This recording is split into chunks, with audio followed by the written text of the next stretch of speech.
Hello and welcome to Kuni 2 Revenant Kingdoms in-game wrap-up. I've got my list here of likes and dislikes that I'm going to go into and I'm going to try not to get too much into any single one of them and go way over the time that I intended. Let's start with my likes. I got four major likes, but you're going to find that they're mixed in with some goods and some bads. The first thing I liked was the art style. It was very good art style, matching with the art style from Ni no Kuni 1, except for a couple of little things like the airship, which I mentioned while I was playing. That the airship felt like it didn't fit the rest of the game's art style. One of the things that I really liked in the art was the spaceship that had crashed. I assume that was what it was supposed to be, a spaceship. It could have been an ocean-going vessel, though it would have been massive for an ocean-going vessel.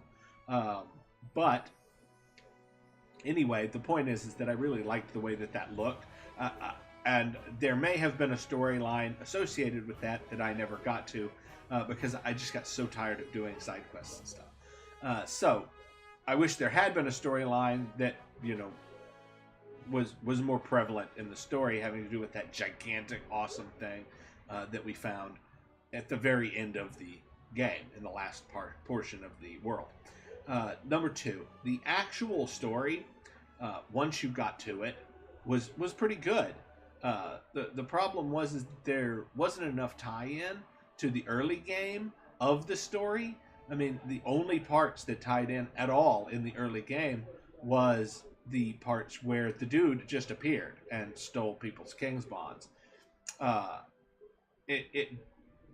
You had these people that were like infected with this darkness thing, and we got that, but there was no foreshadowing of this later story. There was no foreshadowing of the ancient history and all of that kind of stuff. And all of those things would have served to make very good hooks if they had included them, but they didn't.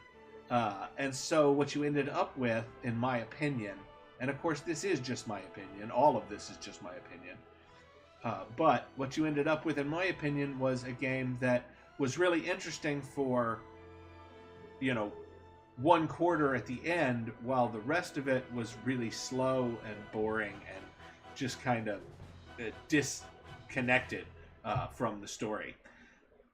Now, which, for instance, like the Tea Party at the end of the universe, we didn't have any reference for anything that was supposed to mean, and it didn't make any sense for the king to just be visiting it at the end of every major event and not going, and who exactly are you, until the last event of the entire thing.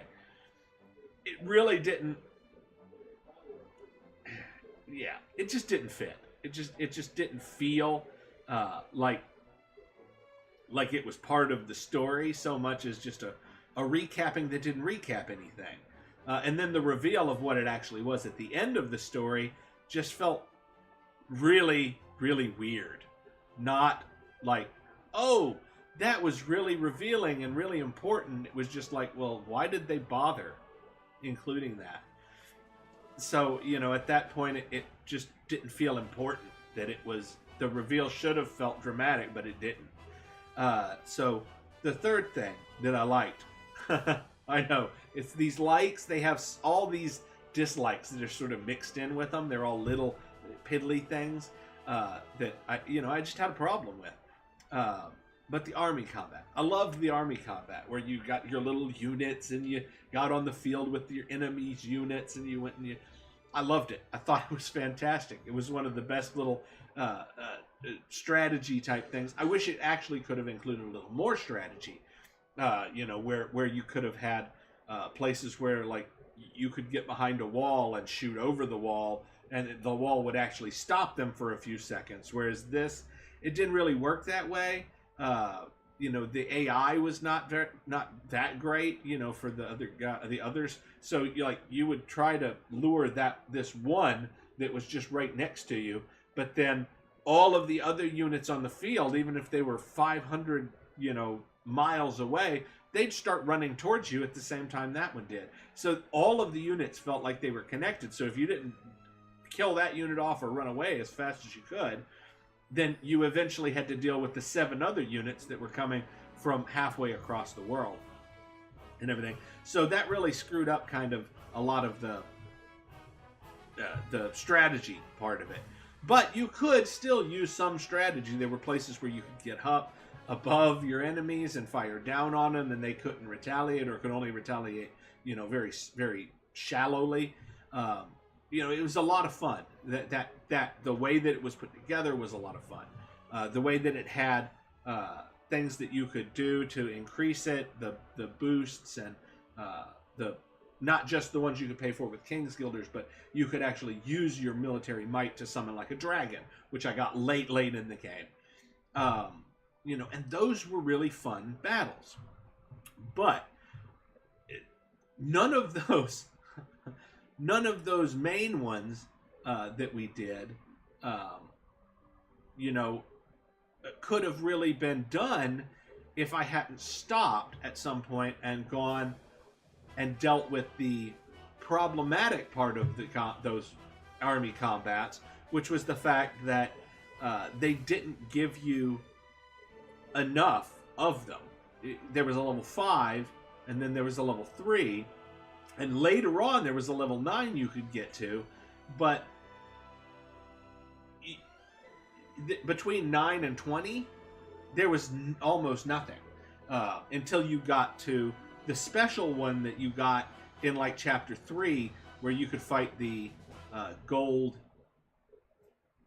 people, the dog soldiers. You could go fight them, and that one was level 14 and everything. And you could finally do it then and get to level 20, and then some of the later ones were higher level and everything. But up until that point, you were actually getting side quest ones that were already like level 28 and 25, and you couldn't do them until you had actually progressed in the storyline some more. We'll get into that later. That's a pacing thing, and I had a big problem with the pacing in this game. Now, the fourth thing that I actually like, and that, let's go back, since I just complained for 10 minutes about that. It wasn't 10 minutes, but since I just complained for a couple of minutes about the army combat, I loved it. I really liked that part of it. The comedic moments. They had some both good and bad comedic moments. The good ones, I really enjoyed them, and everything. And the bad ones, they were really, really bad. They stick a comedic moment right in the middle of a dramatic scene and just blow the dramatic scene right away. So it made those dramatic scenes a lot less dramatic and a lot less impactful. Not that they did drama well in this game in the first place. They basically failed in every dramatic sense. Every time, all of the characters, the king, who was supposed to be making dramatic speeches, even when they did the voiceover, it was just like, "Hi, I am a piece of toast. I'm leading you as a piece of toast. Go toast." That's it. I mean, and it was that level of drama. It just I've seen a lot of games do a lot better with the drama, so it's not like I feel that they fell down on that. Anyway, okay. The dislikes. Now that was my 4 likes. Let's remember that those were the likes, everybody. Now the dislikes. My list is fairly long here. I've got 8. It's double the number of likes. The first 2 are really a combined problem, in my opinion. The badly mixed pacing and the badly mixed story style. And they had to do with each other, I think.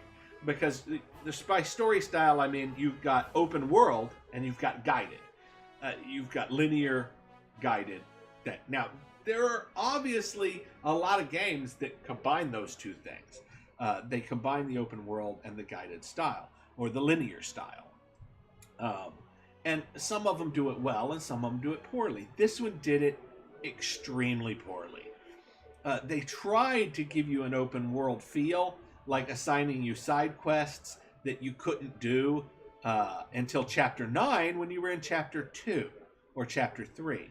And that was problematic because it didn't tell you you couldn't do those until chapter 9. You just had to go out and wander for 2 hours trying to get the item that it told you you needed, or looking for the area that you needed to get to without actually being able to find that area.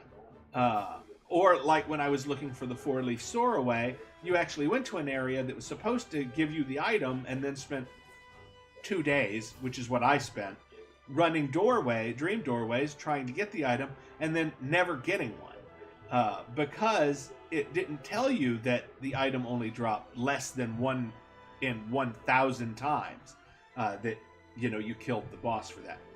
So that was another thing. And that made for really bad pacing in the game. You would get a lot of...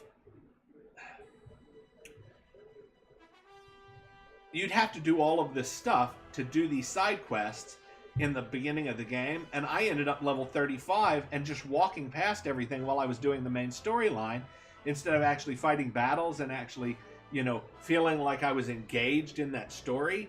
I just felt like, well, here we go. I'm just going to walk past everything because I'm way higher level than it because I had to spend 9 hours doing this trying to do side quests. And that's what I mean by bad pacing. Is they just, it wasn't like I chose to go and just level up and level up and level up. I was actually trying to do game-related stuff that they included in the game.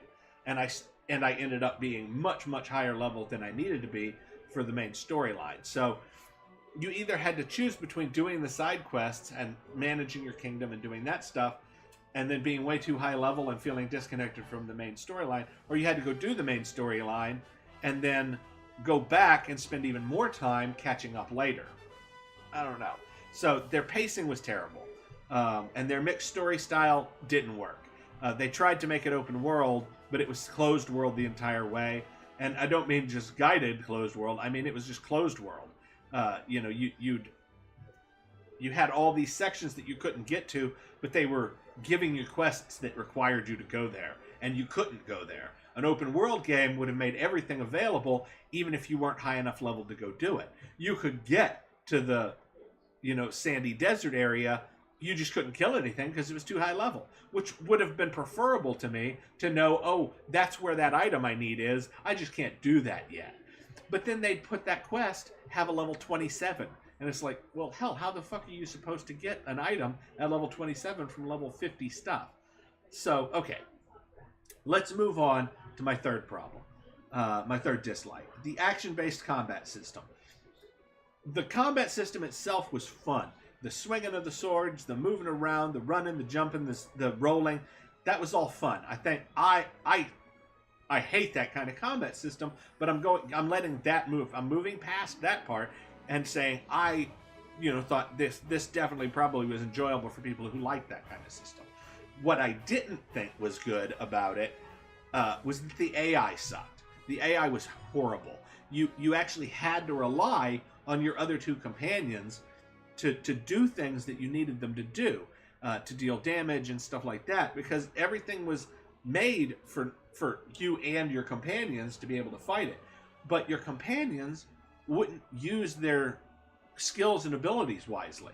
For instance, this is just a big for instance, Bracken had a little thing she could put down that created an area of healing and everything.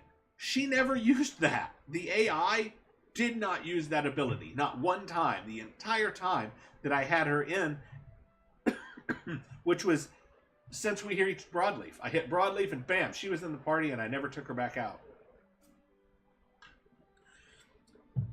And that was the only thing that I had a problem with about the combat system, was that the AI was terrible. That they didn't use abilities like, if you got down to 20% on any of the characters, she should have been putting that stick on the ground if she could. But she never did. Not once. The entire time. I had to switch and do it myself. And maybe that's what they intended, but that's a terrible idea, personally, in my opinion. The AIs should be doing something. You should be concentrating on one character and not trying to switch around, but because you don't know where that character is because the AI is running it around. So every time I had to switch in combat, it was actually a problem because you ended up like, oh shit, I'm not even facing the enemy. Where is the enemy? and you were completely disconnected from where you were 5 seconds ago. It's bad. You don't want to do that. Anyway, so the next thing, number 4, sorry. Number 4 was the real-time based kingdom building. And what I mean by that is that you had your kingdom building stuff and you'd collect King's Guilders and do research based on actual real passing time. And that is fucked up. The research should have been instantaneous in the game. And I know that's not realistic, but that's fine. Because it should have just been here, you just buy this piece of research, and then you make it so that the research fits into a research tree, and you work out how many King's Guilders you're going to be able to collect doing this and doing that. But the way that they did it, you just have to wait. You just have to wait. And then you had a limit. So you had to sit there and, like, every 30 minutes you had to stop whatever you were doing if you wanted to proceed in that part of the game and go collect your King's Guilders. And then you had to go collect more King's Guilders. And then, and stop whatever quest line you were doing, or side quest line, or main storyline, or whatever you happen to be doing. And if you didn't, you'd lose out on an hour, or 2 hours, or 3 hours, or whatever worth of King's Guilders. And the same thing with research. If your research had finished an hour ago, and there were no messages, it didn't say, oh, your King's Guilders are maxed out, go get them, or anything like that. So they completely failed on all of the real-time kingdom building stuff. It was both too fast and too slow, in my opinion. It would build up things too fast so that you couldn't go and get them in any reasonable amount of time. So the limits were too low, is really where I'm going with that. And then it was too fast in that you were past, all this. You had to stop your main storyline or even your side quests and just sit there and wait and do kingdom building stuff. Number 5, the voiceovers. The voiceovers were horrible in this game. And I don't mean the people's voices. They were fine. The dialogue was even fine. What I mean is why some, but not all? And why some... If it had just been all of the cutscenes, that would have been fine with me. But it wasn't just all of the cutscenes. You'd have some cutscenes, some side scenes would be voiced over, and then you'd have these fucked up single-line weird things at the beginning that half the time weren't even in the dialogue. It would just be like, hello, Edward, and the person in the voiceover would be like, hey, how you doing? What the fuck is that all about? Okay, that was fucked up. It didn't fit. It didn't feel right. It was a bad decision. They either should have all been voiced over, or you should have just voiced over the cutscenes and done all of the rest in text without that single line bullshit at the beginning. Or, just not done voiceovers at all. I think you would have been better off in this game with no voiceovers at all if you were going to do it the way you did it. Okay. So that's it for voiceovers. Those were bullshit. The number 6, the diversity of the enemies. Way lacking. And by that, I don't mean, you had your fire enemies and stuff like that. I got that. What I mean by that is there were like 15 enemy models, and they just reused them with different colors over and over and over again. And I know what you're thinking. All the games reuse models. Yes, they do. But, for instance, Ni no Kuni 1 had like 100 different models, and then they reused those 100 different models. And you got... this area here, had different enemies, and that area there had different enemies. And, you had 100 different models, and then they split, and they had 5 different variations of each one of those and everything. And so that was really awesome. And this one just... it just fucked that completely over. They had like 15 models total for the normal enemies. They had 5 unique models, and then that was it. They didn't bother with anything really interesting beyond that. And I think that was lazy. Lazy. I got so bored looking at whammerjackers, or whatever the hell they were called, throughout the game and everything. And when it wouldn't have taken that much to create a completely different model based on something else. They had wolves, they didn't have any lions, they didn't have any tigers, they didn't have any rats, they didn't have any bats, and everything. So it felt lazy. It felt lazy as shit. Side quest rewards. They never felt rewarding, not once, in the entire game. did a side quest feel like, oh, I can really use that reward. No. It would always be something like, oh, I'm going to do this side quest and I'm going to get like 5 buttons that I could have used 10 levels ago to make something but are completely useless now. And 5, won't even get me. I need 10 just to up this level, this spell. And we're going to get into that.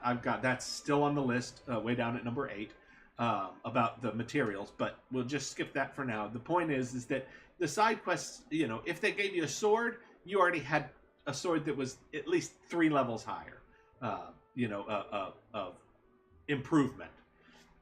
So there was literally no point to the actual rewards for the side quests. Now the side quests themselves, the only real rewards for those was you'd get new citizens for your kingdom, usually. Sometimes they wouldn't be citizens, they would just be giving you items or whatever, which were obviously completely useless, like I was saying. And that never improved. It was never like you start the game off and you get some crappy items and then you get some really good ones later.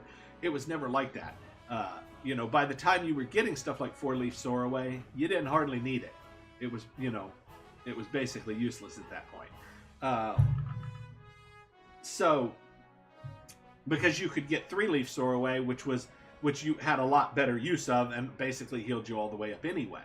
So you didn't need the 4-leaf Soarway that gave you a full heal that was really hard to get and pointless to use. Okay, so I'm gonna move on to the last thing, which is the requiring of farmed materials. Now, I love when you can build stuff like armor and stuff like that. That's so neat. And even when you can improve the armor and stuff. I did feel that when you require, what basically equates to 100,000 guilders worth of materials to upgrade an item, you should get more than 3 points. But, I mean, it really doesn't matter, those 3 points. It was really hard to tell in this game how much you were getting for a strength point. Like, did you get 3 damage out of that, or did you get 300 damage out of that? It was really hard to tell.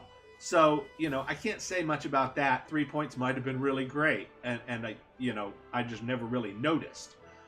But let me put it this way. I never spent all of that material to upgrade the items because it wasn't worth it. The base items did fine all the way through the main storyline.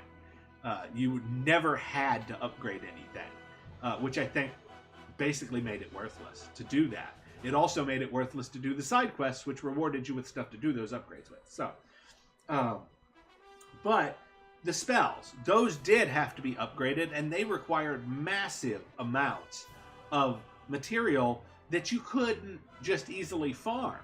I think the idea is that you were supposed to build up the kingdom and get those mining camps and farms and stuff like that, and that's where you were supposed to get all that stuff, which is eventually where I did get all of that stuff from, and was able to upgrade all my spells. But doing all that, like I said earlier, requires you to go through all of that real-time based kingdom building, which takes days and days and days to do and everything. And there shouldn't be a real-time gateway on that stuff. It just doesn't make sense. It doesn't feel fun when you're having to do it. It feels like a job, and I hate that in video games. If I wanted to fucking work in a job, I wouldn't be sitting here playing video games, would I? So, that's basically my likes and dislikes. There were actually a myriad of others, but those were the big, top, heavy hitters. I'm going to give you now my letter grades, my percentages. The graphics in the game, I'd say 83%. They were very well done. They were cartoonish, obviously, but that, like I said, that's an art style choice, and I actually liked the art style that they used for this. The stability of the game, 95%. It was very stable. I didn't have any major crashes during the gameplay and everything. I ran into very few actual bugs. I did run into a couple of bugs. That's why it got a 95%. But they weren't major bugs. They were just like, small errors in the in a quest or something like that. The story now, I gave it a 45%. Now,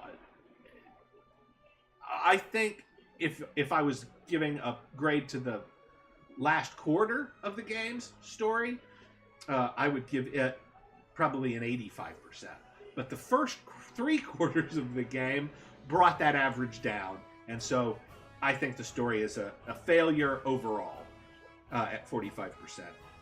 The gameplay, all told, if I go with the army combat, I would say 85%. But you're getting brought down by the regular combat, the crappy AI, the bad story, the bad pacing, the mixed story style of trying to do the open world, but it's still actually a linear. All of that stuff put together, I say 25%. Complete fail on that, except for a couple of little aspects. And that's basically my review of Ni no Kuni 2. I believe I won't be replaying it ever. And I'm sorry if anybody was wanting to see me finish up doing all of the side quests and stuff that I didn't finish up doing in the video. But there was just a point where I got so irritated and unhappy with the game that I just said, I'm going to finish this for my viewers if they want to see the rest of the main storyline.